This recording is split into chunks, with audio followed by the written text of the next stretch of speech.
नमस्कार। चलिए आज बात करते हैं एक ऐसी कहानी की जो गांव के गहरे अंधविश्वास और शहर के अड़ियल अविश्वास के बीच के टकराव से जन्म लेती है। ये कहानी है एक पिशाचिनी की।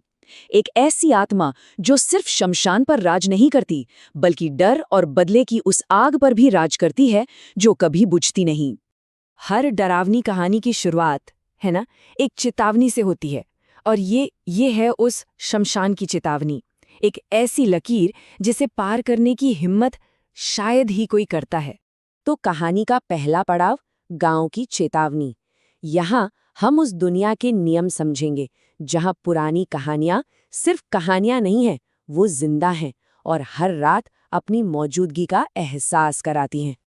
ये कहानी है भैरवपुर नाम के एक गांव की। गांव के पास एक पुराना शमशान है और उससे जुड़ा है एक गहरा डर। लोगों का मानना है कि वहां एक बुरी आत्मा रहती है, एक पिशाचनी, जो उस जमीन पर भटकती है अपने शिकार की तलाश में। और सुनिए, ये कोई मनगढ़ंत कहानी नहीं है। ये गांव के बुजुर्गों की दी हुई एक पक्की चेतावनी है जो पीढ़ियों से चली आ रही है। यही तो उस पूरी किंवदंती की जड़ है। अब मिलते हैं कहानी के उन किरदारों से जिनकी वजह से ये सब शुरू हुआ। अमन, रोहित, विक्की और सूरज। ये चार दोस्त शहर से आए हैं और गांव की इन बातों को जाहिर है अंधविश्वास मानकर मजाक उड़ाते हैं। पर उन्हें क्या पता था कि यही मजाक उन्हें सीधे मौत के मुंह में ले जाएगा। बस मजाक मजाक में और खुद को साबित करने की धुन में वो एक फैसला करते हैं। फैसला उसी रात उस शमशान में जाने का।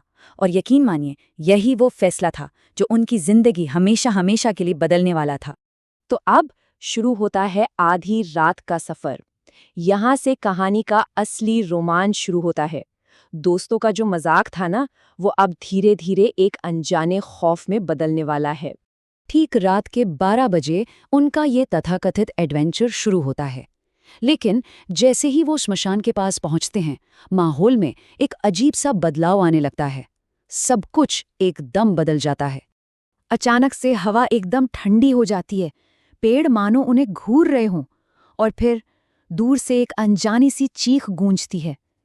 अब ये सिर्फ अंधेरा नहीं था, ये एक जिंदा एहसास था जो उन्हें चारों तरफ से घेर रहा था। सूरज की इस कांपती हुई आवाज से ही समझ आ जाता है कि उनके आत्मविश्वास में पहली दरार पड़ चुकी है। शहर की बहादुरी अब गांव के उस खौफ के सामने डगमगाने लगी थी। और फिर आता है वो पल जब डर सिर्फ एक एहसास नहीं रहता, बल्कि आंखों के सामने आ जाता है। टॉर्च की रोशनी में उस रहस्यमयी औरत की पहली झलक उन्हें सीधे एक भयानक हकीकत से टकराने पर मजबूर कर देती है।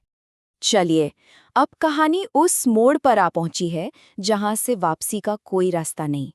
तनाव अपनी हदें पार कर चुका है और वो भयानक सच बस सामने आने ही वाला है। और रोहित हिम्मत करके पूछ ही लेता है, यही वो सवाल, आमने सामने की वो घड़ी जो उस खौफनाक रहस्य से पर्दा उठाने जा रही थी। और जैसे ही वो औरत अपना चेहरा ऊपर उठाती है, सब कुछ बदल जाता है। उसका वो भयानक अमानवीय रूप देखकर गांव की वो किंवदंती एक झटके में सच साबित हो जाती है। डर अब हकीकत था।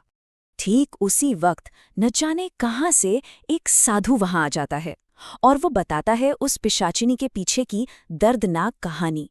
ये कहानी थी कविता की, एक ऐसी लड़की की जिसे गांव वालों ने ही बेरहमी से मार डाला था। और अब उसकी आत्मा सिर्फ और सिर्फ बदला चाहती है। मतलब उसकी हैवानियत एक बहुत गहरे दर्द से पैदा हुई थी। अब शुरू होता है मौत का असली तांडव।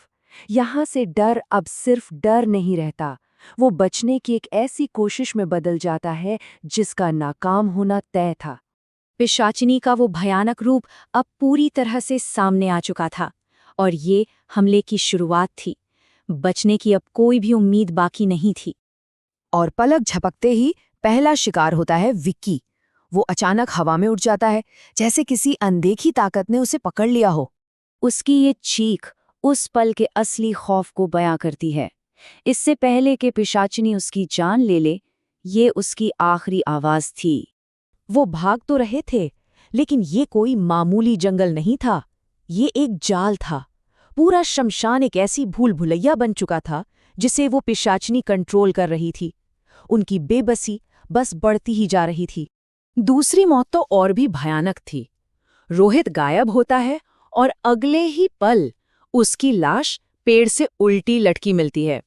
ये पिशाचिनी की ताकत का एक और खौफनाक सबूत था।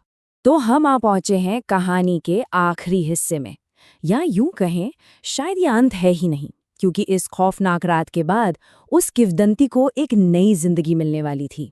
ये थे उस पिशाचिनी के आखिरी शब्द, बचे हुए दो दोस्तों अमन और सूरज के लिए।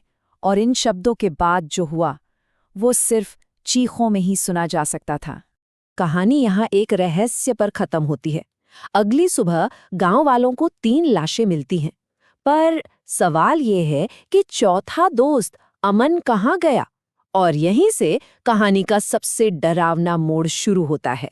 और ये है उस कहानी की आखिरी गूंज। कहते हैं आज भी वहां उस लापता दोस्त अमन की आवाज सुनाई देती है, एक ऐसी चेतावनी जो हर आने वाले को रोकती है। और उस चेतावनी के बाद अंधेरे में 2 लाल आंखें चमकती हैं। ये हमें याद दिलाती हैं कि कुछ कहानियां, कुछ किंवदंतियां कभी खत्म नहीं होती, वो बस अपने अगले शिकार का इंतजार करती हैं।